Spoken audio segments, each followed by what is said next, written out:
Today I'm going to show you how to make a delicious, crispy and spicy air fried chicken fry that's crispy on the outside, juicy on the inside and packed with amazing flavors.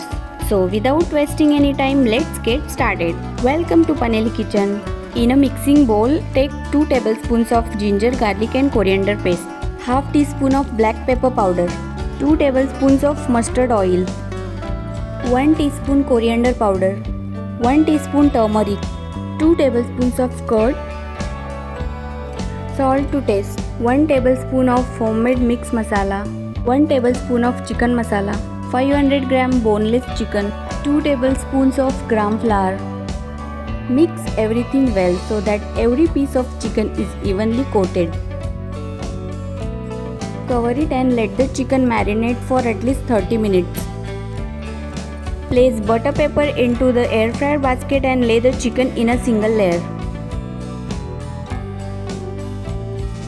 Air fry at 200 degrees Celsius for 25 minutes.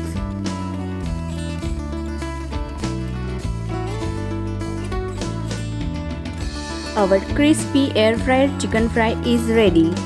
This chicken fry is perfect for lunch, dinner or as a party snack. If you enjoyed this recipe, don't forget to like this video and subscribe to the channel for more delicious recipes. Thank you for watching.